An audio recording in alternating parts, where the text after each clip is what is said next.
Hello students, welcome to medicine learning. तो बच्चों, आज हम बात करेंगे कक्षा 8 विज्ञान। ठीक है। तो विज्ञान में अभी पहली इकाई हो गई है। दूसरी इकाई का एक पार्ट भी आप देख चुके होंगे, जो क्या था, मानव निर्मित वस्तुएं। उसका सेकंड पार्ट, उसका आधी चीज़ें मैं पढ़ा चुकी थी, आधी चीज़ें बची हुई हैं। ठीक है। तो आज उन्हीं को हम डिस्कस करेंगे। ठीक है। तो बचा क्या था, हमारा जो नेक्स्ट टॉपिक है वो क्या है, कांच। ठीक है। आपने देखा होगा विभिन्न प्रकार की वस्तुएं जो होती हैं, जैसे मार्केट जाते हैं, कोल्ड ड्रिंक पीते हैं, है ना। कोल्ड ड्रिंक पी के वो बॉटल रख लेता है। ठीक, कभी सोचे कि वो बॉटल किस चीज़ की बनी होती है। ठीक, छोड़ी चश्मा देखे हैं, चश्मे में क्या लगा होता है, कांच ही तो लगा होता है ना। इसके अलावा खिड़कियाँ देखी होंगी, वो भी किसकी बनी होती है, कांच की तो बनी होती है। तो कांच से भी, जैसे प्लास्टिक अभी तक आप लोगों ने पढ़ा है ना, प्लास्टिक से बहुत ढेर सारी वस्तुएं बनती हैं, वैसे ही बहुत सी वस्तुएं कांच की भी बनी होती है। ठीक है। अब ये कांच होता क्या है, कांच क्या है कि धातुओं के सिलिकेटों का विलयन होता है। ठीक है। आप लोगों ने सुना होगा साधारणतः कांच सिलिका सैंड, है ना, जो बालू होते हैं बहुत चमकीले होते हैं, है ना। तो उससे क्या बनता है, कांच ही बनता है। ठीक है। तो जो साधारण कांच होता है वो सिलिका, सोडियम सिलिकेट और कैल्शियम सिलिकेट का मिश्रण ही होता है। ठीक, इसका एक निश्चित गलनांक होता है। गलनांक क्या होता है बच्चों, जानते हैं? गलनांक क्या होता है कि किसी भी वस्तु का वह न्यूनतम तापमान जिस पर वह ठोस से द्रव में बदलना शुरू कर दे, उसे ही हम बोलते हैं गलनांक। मतलब एक निश्चित तापमान होता है, उसका टेम्परेचर होता है जिसपे वो ठोस से द्रव में स्टार्ट कर देता है बदलना। ठीक है। तो इसे ही हम बोलते हैं गलनांक। तो इसका अगर हम कांच की बात करते हैं तो उनका गलनांक भी एक निश्चित होता है। ठीक है। अब इसके अलावा अगर हम बोलें कि कांच की क्रिस्टलीय संरचना, कांच में कोई क्रिस्टलीय संरचना नहीं होती है। क्रिस्टल तो जानते होंगे ना, विभिन्न आकृति में जो कटा होता है ना, तो वो नहीं होता है कांच में। इसके अलावा एक मजे की बात यह है कि कांच को हम ठोस नहीं बोलते, अतिशीतित द्रव बोलते हैं। क्या बोलते हैं, अतिशीतित द्रव। अब आप ये कहेंगे कि अतिशीतित द्रव क्यों बोलेंगे, है ना, द्रव आ गया। कांच को तो आप बोलेंगे वो बहता थोड़ी ना है, तो ठोस होता है ना, देखा भी होगा आपने। लेकिन आपको हम एक चीज़ बताते हैं, अगर आपने आपके आसपास कोई ऐसी जगह या आपके घर में खुद ही कहीं पे कांच की खिड़कियाँ लगी हो और वो बहुत कई साल से लगी हो, ठीक है, या कोई बॉटल वगैरह हो बहुत पुरानी, ठीक, कांच की, तो आप उसमें देखेंगे खिड़कियाँ ऑलमोस्ट आप देख सकते हैं मोस्टली। तो खिड़कियों में क्या होता है कि बहुत जब कई साल से लगी होती है तो खिड़कियाँ उसमें का जो कांच होता है वो बहता है और नीचे तरफ खिड़कियाँ गंदी सी दिखने लगती हैं, गाढ़ा गाढ़ा पदार्थ नीचे दिखता है, और ऊपर जो खिड़कियाँ होती हैं वो एकदम क्लीन होती हैं। ठीक है। तो उसका रीज़न क्या है कि वो कांच क्या है, बह रहा है। ठीक है। लेकिन बहुत ज़्यादा समय लगता है, बहुत थोड़ा थोड़ा करके बहता है, पानी जैसे नहीं कि डाल दिए तो नीचे आ गया, है ना। इसीलिए इसको द्रव नहीं, अतिशीतित द्रव उसका नाम रखा गया है। ठीक है। तो ये हो गया कांच की थोड़ी सी प्रॉपर्टी। अब इन्हीं कांच के ढेर सारे गुण और संरचना के आधार पर ही कांच को 3 प्रकार में बांटा गया।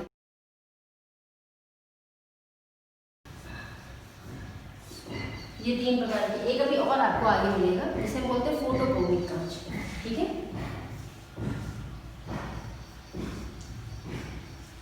फोटोक्रोमिक,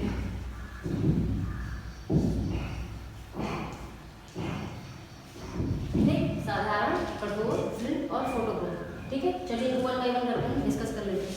पहला है साधारण।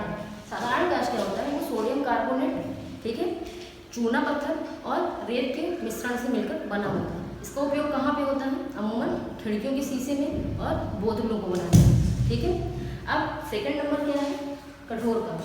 ठीक। तो कठोर कांच किसका बना होता है, जैसे साधारण कांच में सोडियम कार्बोनेट यूज होता है, वैसे कठोर कांच में यूज होता है पोटेशियम कार्बोनेट। बाकी चूना पत्थर और रेत इसमें भी मिले होते हैं। ठीक।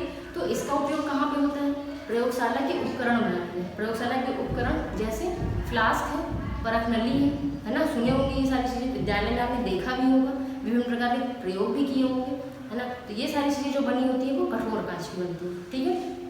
तीसरा है फ्लिंट कांच। ठीक। तो फ्लिंट कांच किसका बना होता है, या जिसको हम प्रकाशीय कांच भी बोलते हैं, sodium carbonate, potassium carbonate, boric acid तथा सिलिका के मिश्रण को जब हम गर्म करते हैं तो बनता है कौन सा कांच, फ्लिंट कांच बनता है। ठीक। इसका प्रयोग कहाँ पे होता है, प्रकाशीय के अर्थात लेंस वगैरह बनाने में, ठीक है। जैसे चश्मे में जो कांच लगा होता है वो भी किसका बनता है, फ्रंट कांच का ही बनता है, ठीक है। तो अमूमन ये जो 3 प्रकार के आपके बुक में दिए थे वो हो गए। फोटोक्रोमिक कांच अभी आगे आएगा, जो है कुछ और भी जानने में क्या कि धूप के चश्मे क्यों लगाए जाते हैं। सोचिए, एक नॉर्मल चश्मा होता है ना, जो आई वीक होती है तो लोग लगाते हैं, आँख कमजोर जिनकी होती है वो लगाते हैं, ठीक है। तो अब ये धूप के चश्मे क्यों लगाते हैं, जाहिर सी बात है कि जो धूप की किरणें हैं उनसे अपनी आंखों को बचाने के लिए हम धूप के चश्मे लगाते हैं, ठीक। अच्छा चलिए, अब आपने देखा होगा कि जो धूप के चश्मे होते हैं वो रंगीन होते हैं, देखे है ना, रंगीन होते हैं। धूप में देखिए कलर चेंज रहता है ना, डार्क कलर के होते हैं, कोई रेड कलर का होता है, कोई ग्रीन, कोई ब्राउन, कोई ब्लैक, है ना, कलर अलग अलग होता है। तो उसका रीज़न क्या है कि उसमें सीरियम ऑक्साइड मिला होता है, सीरियम ऑक्साइड मिला होता है, ठीक है। सीरियम ऑक्साइड किस लिए मिला होता है, उसको रंगीन बनाने के लिए, ठीक है, जिससे वो स्थायी रूप से रंगीन होगा, सीरियम ऑक्साइड, ठीक है। कौन, चश्मा, ठीक। अब लेकिन दिक्कत क्या आती है, जो ये जो नॉर्मल चश्मा आते हैं कि आप जब धूप में चलेंगे तब तो ठीक है, लेकिन जब धूप से छाँव में आएंगे तो चश्मे का कलर डार्क है तो आपको छाँव में उससे दिखेगा नहीं, ठीक। तो इसी कमी को दूर करने के लिए क्या है, फोटोक्रोमिक कांच। फोटोक्रोमिक कांच में क्या होता है कि फोटोक्रोमिक कांच में जो इसमें मिलाया जाता है वो है सिल्वर आयोडाइड, ठीक है। तो इसमें सिल्वर आयोडाइड मिलाया जाता है इसको कलर करने के लिए, और इसमें जो लेंस उपयोग होता है वो भी बहुत अच्छी किस्म का होता है। इसमें होता क्या है कि आप धूप में जब जाएंगे तो उस टाइम पे तो आपके वो आँखों को सुरक्षा प्रदान करेगा, जैसे ही छाँव में आएंगे उसका कलर थोड़ा सा लाइट हो जाएगा, हल्का हो जाएगा, जिससे आप छाँव में भी उसकी मदद से आसानी से देख सकते हैं, ठीक है। तो ये हो गया फोटोक्रोमिक कांच। अब आपने देखा होगा विभिन्न कांच के विभिन्न रंगीन, जैसे चूड़ियाँ देख लीजिए अलग अलग कलर की आती है ना, तो वो कैसे बनता होगा, कुछ ऐसी ही चीज़ें उसमें भी डाली जाती हैं जिससे वो स्थायी रूप से रंगीन हो जाती है, ठीक है। चलिए अब हम बात कर लेते हैं मृत्तिका, ठीक है। मृत्तिका क्या होता है, मृत्तिका सुने होंगे आप, कुम्हार को देखे होंगे, है ना। कुम्हार क्या करता है, मिट्टी के बर्तनों को बनाता है,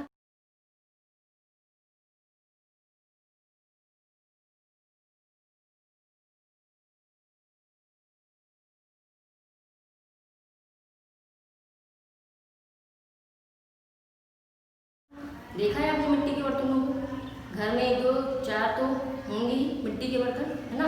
तो करता क्या है कुम्हार, इन बर्तनों को चिकनी मिट्टी की मदद से बनाता है, ठीक है।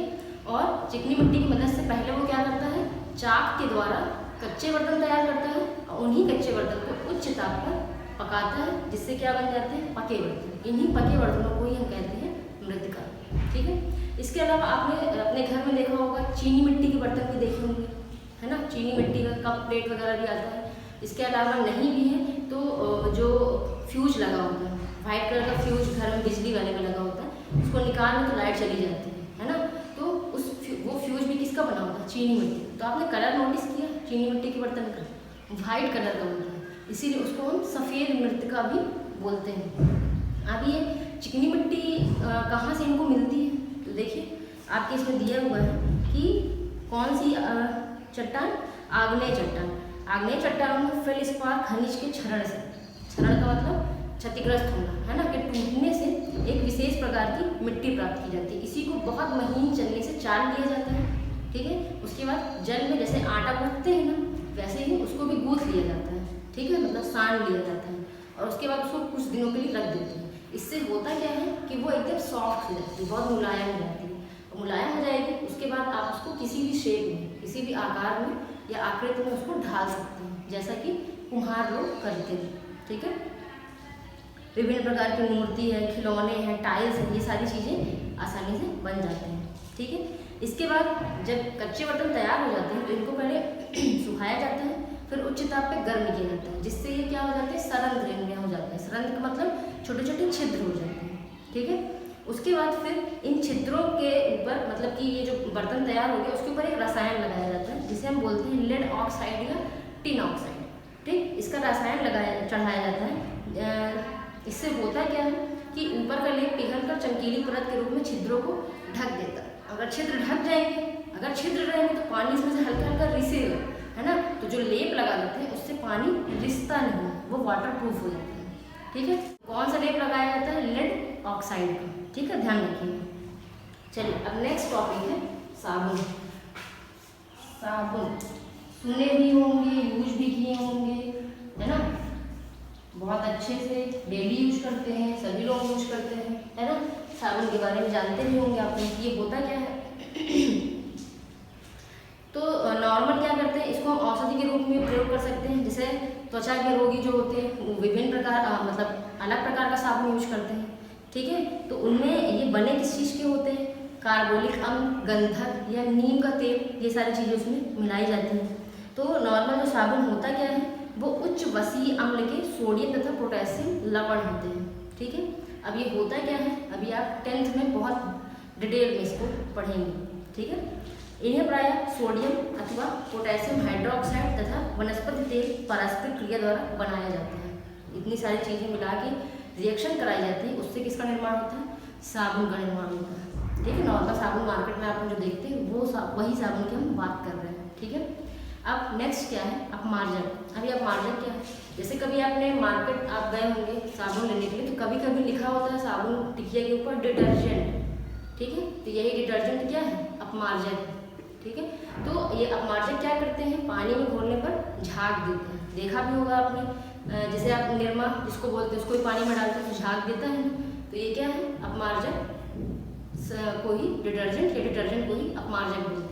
लेकिन अगर हम डिटर्जेंट और साबुन की तुलना करें तो रासायनिक रूप से वो काफ़ी भिन्न होते हैं। आप देखे होंगे कि साबुन उतना झाग नहीं देता है जितना झाग डिटर्जेंट देता है, या अपमार्जक जिसको हम बोलते हैं, ठीक। अब अपमार्जक जो होता है वो साबुन की अपेक्षा कठोर जल में अधिक झाग देते हैं और इनसे कपड़े धुल जाते हैं। क्या साबुन से आप कपड़ा धुल सकते हैं? नहीं, साबुन से उतना साफ नहीं धुलेगा जितना साफ वो अपमार्जक से धुलेगा, है ना। तो सबकी रासायनिक जो है रासायनिक क्रिया सबकी अलग अलग होती है, साबुन की अलग और डिटर्जेंट की अलग। अब देखिए, आप देख लेंगे हमने क्या सीखा इस अभ्यास में, है ना। तो यहाँ पे कुछ पॉइंट्स दिए हैं, ये सारी चीज़ें आपने पहले पढ़ी भी है, वही चीज़ें यहाँ पे दी भी हुई हैं कि हमारे चारों ओर जो दिखाई देने वाले जीव जंतु पेड़ पौधे हैं ये क्या है? प्रकृति पदार्थ हैं। मकान, साइकिल, कार, कुर्सी, मेज, फैन, ये सारी चीज़ें मानव निर्मित वस्तुएं हैं। अब रेशों की बात करें तो सूती रेशों एवं संश्लेषित रेशों से सूती वस्त्र तथा नायलॉन टेरिलिन वस्त्रों का निर्माण होता है। कठोरता एवं गलनांक के आधार पर प्लास्टिक को दो भागों में बांटा गया, थर्मोप्लास्टिक और थर्मोसेटिंग। ये भी मैं आपको अच्छे से डिटेल में बताऊंगी अपनी पहले वाली वीडियो में, ठीक है। फिर है साधारण कांच, कठोर कांच एवं फ्लिंट कांच आदि क्या है? कांच के प्रकार है। इसके अलावा एक कांच और हम बताएं वो है फोटोक्रोमिक कांच। अपमार्जक कठोर जल के साथ झाग देने वाला रासायनिक पदार्थ है, वो भी मैं जस्ट अभी बताई कि अपमार्जक क्या करता है? साधारण पानी के साथ झाग देता है, ठीक है, कठोर जल के साथ। तो ये चैप्टर बच्चों खत्म हो गया है, इकाई 2, जो कि क्या था? मानव निर्मित वस्तुएं। चलिए अब इसके जल्दी जल्दी अभ्यास प्रश्न भी कर लेते हैं। यहाँ पे देखिए बहुविकल्पी पहला नंबर है जिसमें 4 क्वेश्चन दिए हुए हैं। पहला क्या है कि थर्माकोल का दूसरा नाम है। यहाँ 4 विकल्प दिए हैं, आपको एक टेबल में बताई थी जिसमें प्लास्टिक के प्रकार बताई थी, उसमें देखिए दिया था कि स्टाइरोन। थर्माकोल का दूसरा नाम क्या है? स्टाइरोन है। दूसरा क्या है? खा नंबर, पौधों का मुख्य पोषक तत्व क्या है? तो नाइट्रोजन है। ये आप छोटी कक्षाओं में पढ़े हैं कि पौधों को नाइट्रोजन की आवश्यकता होती है, तो खा का सा हो जाएगा। गा नंबर देखिए, फेरिक ऑक्साइड मिलाने से निर्मित कांच होता है। जब कांच वाला मैं आपको बताई थी तो उसमें ढेर सारी चीज़ें मिलाई जाती हैं, अलग अलग चीज़ों को मिलाने से अलग अलग रंग आता है। फेरिक ऑक्साइड जब हम मिलाते हैं तो हल्का नीला रंग आता है। ऐसे ही घा नंबर देख लीजिए, तो खिड़कियों में प्रयोग कौन सा कांच किया जाता है? तो खिड़कियों में मृदु कांच प्रयोग किया जाता है, या जिसे हम साधारण कांच बोलते हैं। तो घा का चौथा हो जाएगा द नंबर, ठीक है। अब ऐसे ही देख लेते हैं सत्य असत्य। पहला क्या है? क्रोमिक कांच प्राप्त करने के लिए उसमें कुछ सिल्वर आयोडाइड मिलाया जाता है, तो ये सत्य है। रेयान प्राकृतिक रेशा है, गलत। रेयान क्या है? संश्लेषित रेशा, दूसरा गलत हो जाएगा।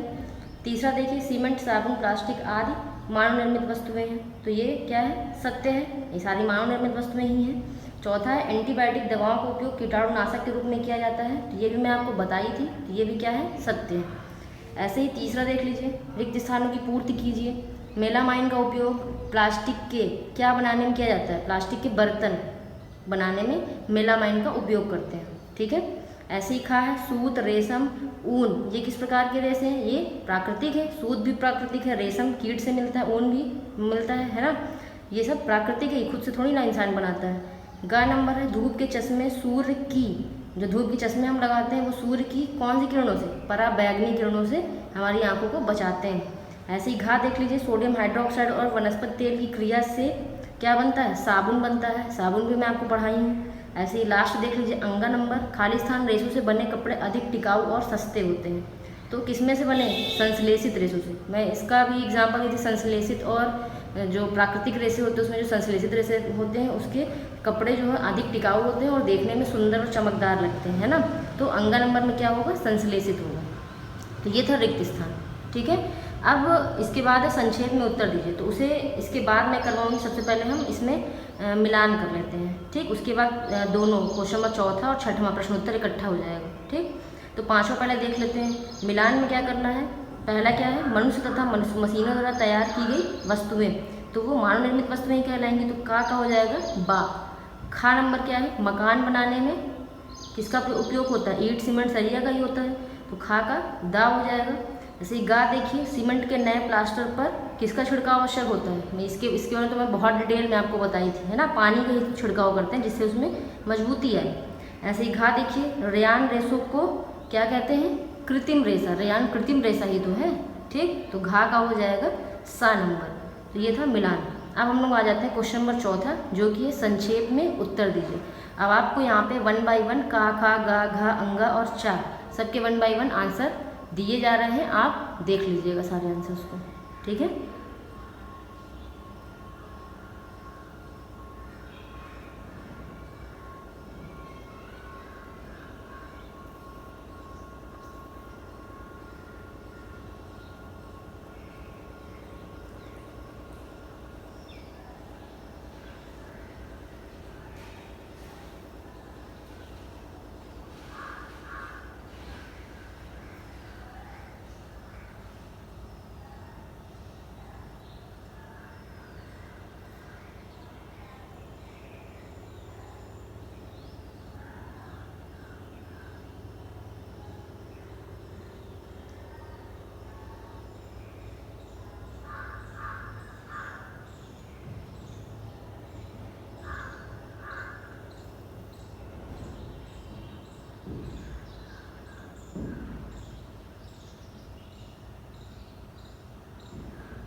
चलिए, तो चौथा और छठवां दोनों हो गए हैं यहाँ पे, ठीक है। तो ये अभ्यास प्रश्न पूरा हो गया है। तो इकाई 2 आपका कंप्लीट हो गया यहाँ से। तो अब आप क्लास यहाँ की ख़त्म करते हैं आज की। आपको समझ में आ गया होगा, आई होप। Thank you.